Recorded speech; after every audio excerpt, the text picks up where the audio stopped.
So, I wanted to speak on something I've been noticing a lot recently. Now, it's been 2 years since I started the Sangha and started teaching people on a full time or a regular basis. And I've noticed this one pattern coming up again and again and again and again. So I thought, okay, maybe time to address it. And that is this belief that people have that sadhana can be scripted, that our personal practice or our path, our growth, our spiritual evolution can play out according to some parameters that we would like rather than. So I'm like, why do people have this belief? And it has been frustrating me because people find my blogs, they find my videos, and they write into me. And it always comes with a checklist. This is where I want to go, or I've been doing this, now tell me what further to do. Like, okay, so you've read something about the chakras, you've read something about the breathing, and you have already a certain expectation as to how matters will play out.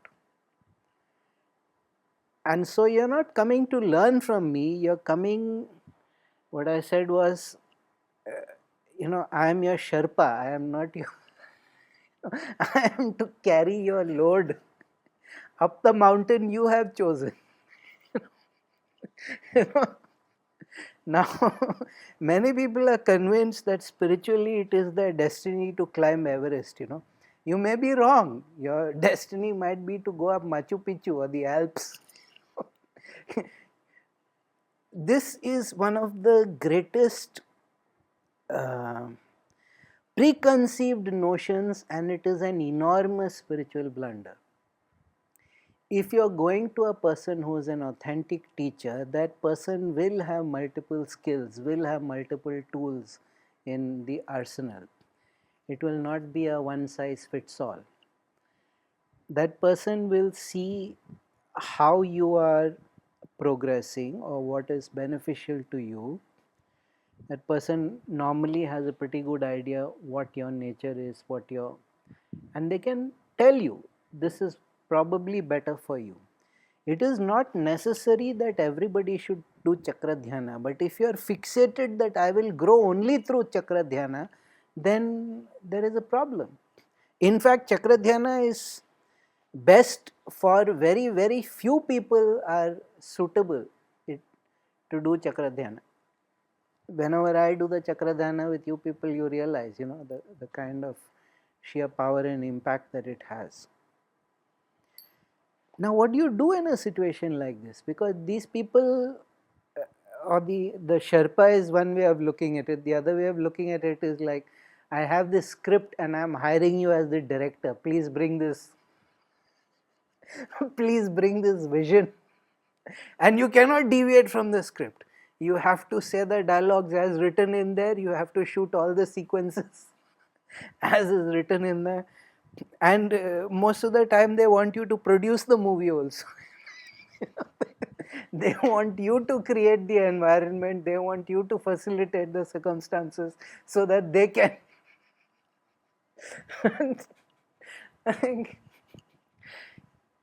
Do you seriously think that the way your sadhana will unfold, that the way your evolution will unfold, that the way your yoga will unfold is going to happen according to your agenda? Anybody who thinks that is in the wrong place. They are not going to succeed in sadhana. They should not do sadhana. Now, this is not just a beginner's problem. Sometimes even very advanced people, in Yogananda's book Autobiography of a Yogi, he mentions a very typical case of this, where somebody had been doing bhakti path for 40 years and was not attaining, was not getting to that final point, and one of the people said, please do some kriya. No, no, my path is the bhakti path. I will do only the bhakti marga. I will never do the kriya.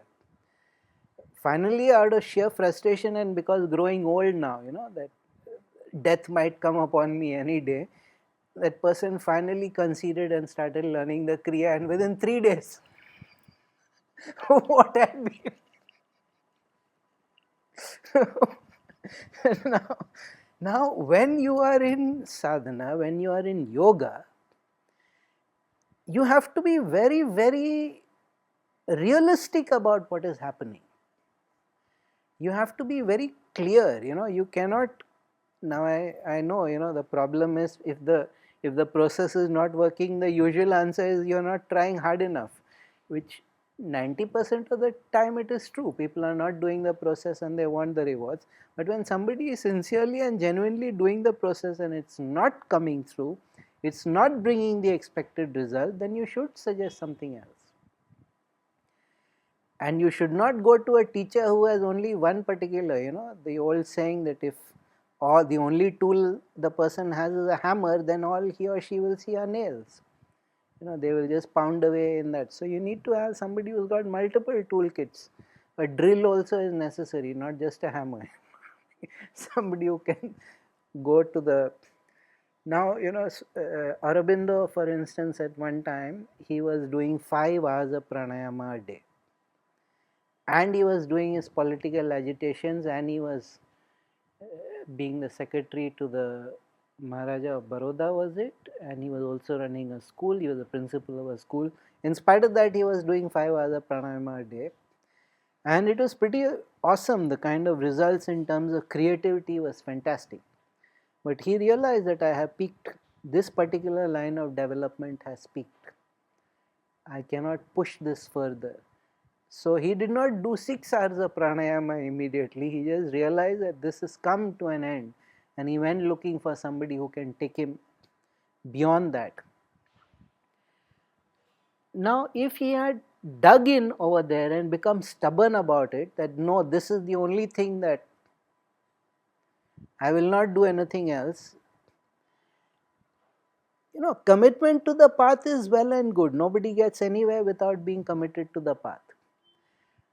What makes you think that is the only method in the path? Don't confuse the method with the path. The reason that happens is many teachers don't have anything, the path and the method are identical in their teaching. They have one process, they have one system, they have one trick up their sleeve, one trick ponies they are called. And but this gets so frustrating. This gets so frustrating because somebody is communicating with you and they are telling you that they want to learn, and they're not wanting to learn. They are giving you instructions. They are handing you a list of expectations. They are handing you a list of steps. This must happen, then this must happen, then this must happen. I'm not saying none of those will happen or most of those will not happen. Maybe all the processes on that list will happen, but it might not happen in the sequence that you are so committed to. Simplest thing, Kundalini Yoga, 8 spiritual breaths, we are doing Kundalini Yoga. Even something like Sacred India Tarot is working with the yogic principles. There is no guarantee that the way the chakras activate or the way the Kundalini moves, it will move in a particular manner that you have learned from the book.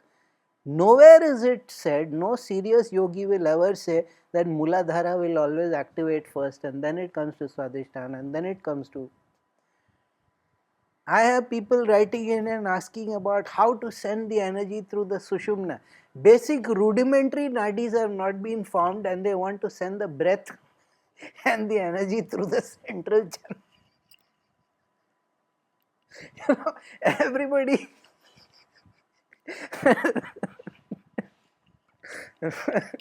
as many yogis are fond of saying, Hanuman jumped, yeah, got to Lanka. Rama, who was avatar, God himself, even he walked.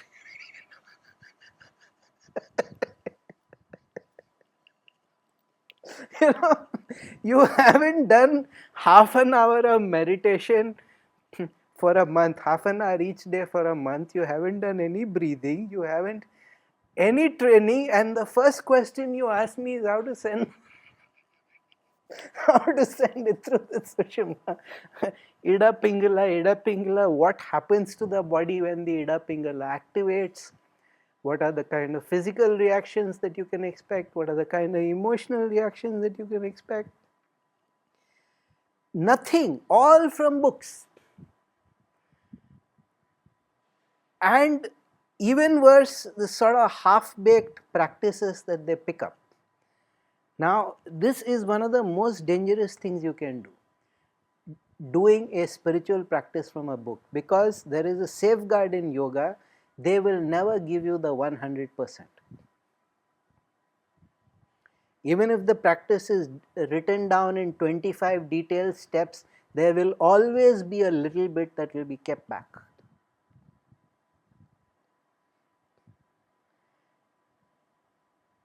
Because they know what happens if somebody blunders into one of these practices and starts up, and then they basically end up in a very dangerous place. You know, it happens to me all the time.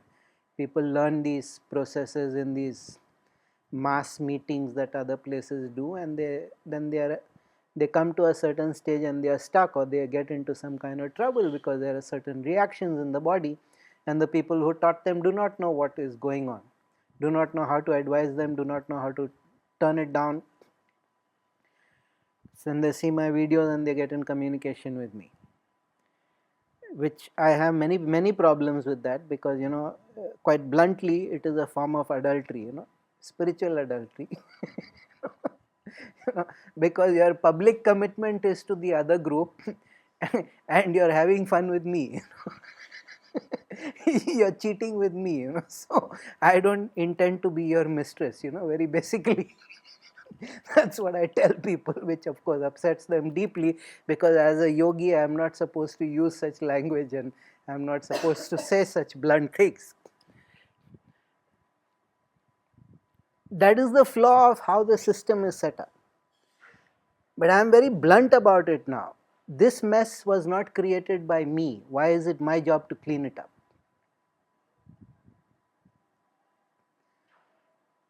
You know, my responsibility can be to those who have learnt from me. How is it my responsibility? Somebody who still publicly uh, swearing allegiance to somebody else and they want me to move them forward, that is not honest, you see. That is falling away from integrity on their side and on my side. How can you grow in yoga if you fall in integrity? But that is a separate matter. The matter of trying to control this process, that is what I find fascinating. You know, you want to come into Kundalini yoga because it sounds exciting and because the whole world is full of books and videos. Like I said, about 95% of them are worthless. You know, it sounds really exciting. Wow, Kundalini yoga, you know. And you have a predetermined approach to it. The fact of the matter is, once the Kundalini arises, all bets are off. All your guarantees and all your conditionings and all your assumptions, big axe is taken to everything. How it will move is entirely a matter of your vasana samaskara, the effort you put in, the kind of lineage you are in, you know, the kind of life circumstances you are in. There are so many factors at play. Each time it is a unique event. There is no standard template. There is no standard script. Today certain questions were asked about, you know, how certain chakras suddenly got activated. Chakras which are not written about in the books. That is how the learning happens. When you have that personal experience and you ask about those chakras, that I am feeling this thing and what does this mean, and then I explained all that whole matter. The right side is the action side, the left side is the receptivity side. That is how the learning happens. There is no checklist of stages. There is no checklist of movement on the path. It has to be a unique case, and it has to be something, which is why it is much more important to come regularly for the group meditations and to stay in touch with whoever has taught you. Learning the process is easy, everybody can do that, but sticking with the process and seeing what happens, that is where all the real value is. But what do? No matter how you try to explain to that person, they turn around and 2 weeks later they are back into, how can I do chakra dhyana, how can I send it, how do I do the bandhana? That's not for you. At this moment you don't do that kind of process. And the worst of the lot are the people who are refuse to do any kind of, they don't want to do any puja part. Okay, I can sympathize. I myself don't care much for puja part. But I will never say that puja part is not important or it doesn't work, that rituals don't work or going to the temple doesn't work, because I know how to make a ritual work for me, how to make a temple work to me, how to make a sacred space work for me. What you are saying is, I think all that is very old fashioned, and I want a very modern, progressive, up to date, stylish method. That stylish method might not work for you. Or I want only a mental approach. You'll never get anywhere with a mental approach. No yogic path is ever purely mental or ever purely emotional or ever purely internal energy work. It's always a combination of all. To say that no, I don't want the bhakti side, I don't want the devotional side, I don't believe in that, then you're handicapping yourself. Because the more devoted you become to the process, or the more devoted you become to the higher consciousness, if you don't want to call it God, that much faster you'll move. And if you have the openness and you go to a kshetram, you go to a temple, a field of vibrational possibility, you go to an ancient place like Arunachalam, just by being open, don't come with any predetermined judgments, just by being open you will rapidly move. But people are not willing to do that. You have to give one rational answer to everything. Life itself is irrational. Every human life is an impossibility in statistical terms. Nobody would bet on the possibility or the probability that you could be alive. Because from the time your ancestors evolved from the chimpanzee, every generation of parents had to reproduce before the tiger got them or cholera got them or whatever, the tree fell on them. That many generations had to successfully transmit the gene so that you could be created. From a statistical point of view, nobody would invest any kind of 5 rupees, nobody would bet on the possibility that this will work out. But that we accept, because after all it is us, we are the center of the universe. Of course the universe had to conspire to bring our magnificence into existence. But when you are told you cannot control all aspects of life, oh, that's sad. How can you control sadhana? Sadhana can be cooperated with. When the process happens, when the jagran happens, the activation happens, you are riding the back of a dragon or a tiger. You're basically keeping it in a good mood.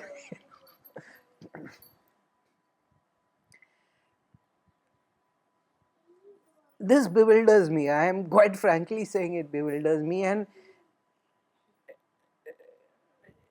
I don't know if I should say it, but it seems to me that it comes from a very sort of sense of personal importance in the world, that yes, I will work to transform myself, but it will happen on my terms.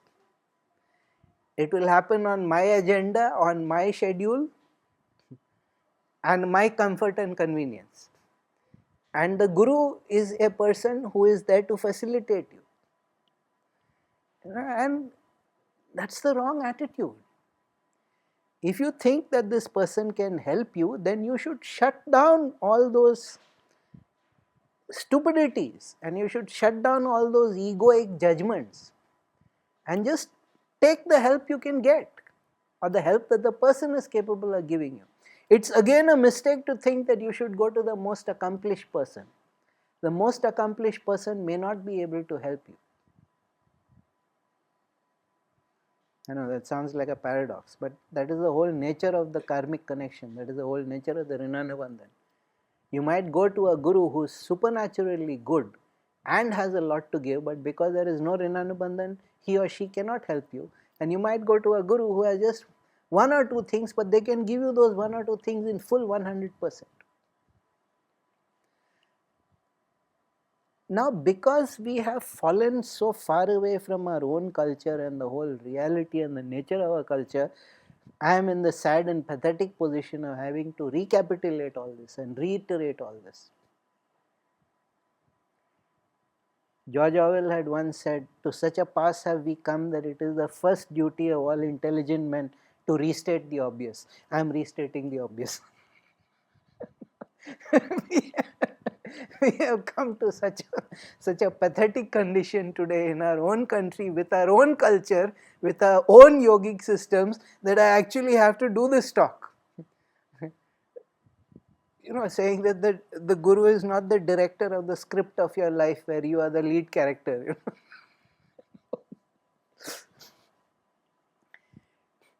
क्या करे इसका? I just don't understand, because at a fundamental level, transformation is not understood. Why transformation? At a fundamental level, life is not understood. If you try to control life, it will bite you. You cannot keep controlling life all the time. I am not saying don't get some direction and don't get some order and some planning into life, but trying to control it is a guaranteed way to make sure that it will retaliate.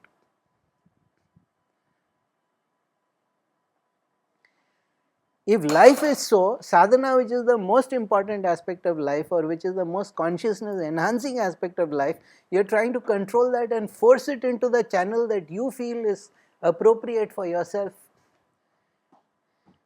Man,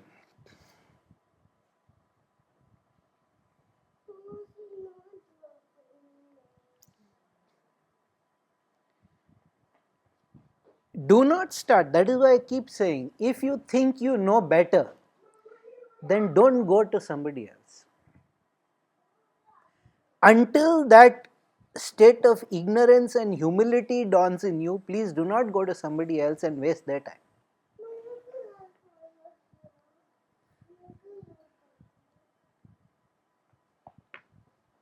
Because if you do know better that this is your path or this is what is suitable for you, why are you going to that other person? You should only go to a person you think has the knowledge and the ability and the skill better than me, no? In all learning.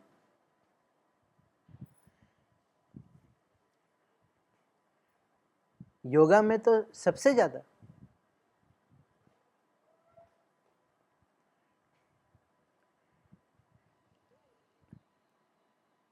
Old style yogis, this is the reason why they used to insist on this renunciation and obedience. Because the amount of time you waste trying to explain these matters just frustrates the hell out of you.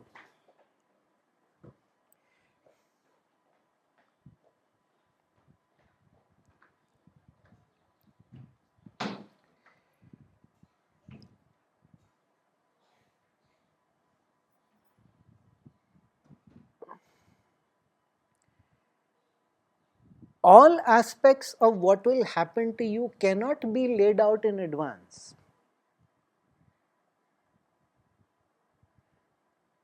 It is a very creative and a very original process for every person. You and the teacher together will be observing what is going on, and then you keep making course corrections. It is not a predetermined program that runs. It's very unique at every moment. Why is that so difficult to grasp?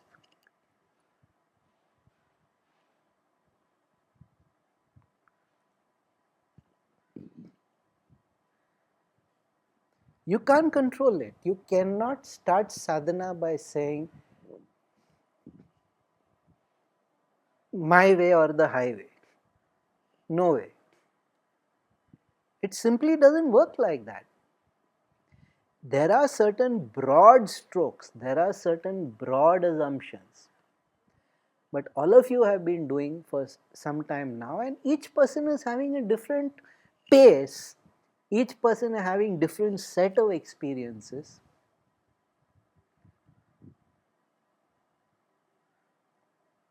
Somebody writes in their book, this is the story of my spiritual growth and journey. Marvelous, it's wonderful. The danger with those books is then everybody starts making that into the expectation. You might actually have a much more exciting journey. You might actually have a much more valuable journey. But no, now you are committed to limitation. You are committed to another person's limitation, not even your own, which might make some sense.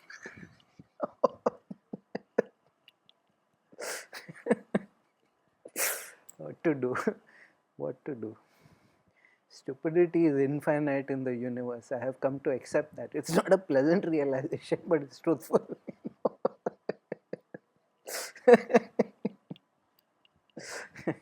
You cannot control sadhana.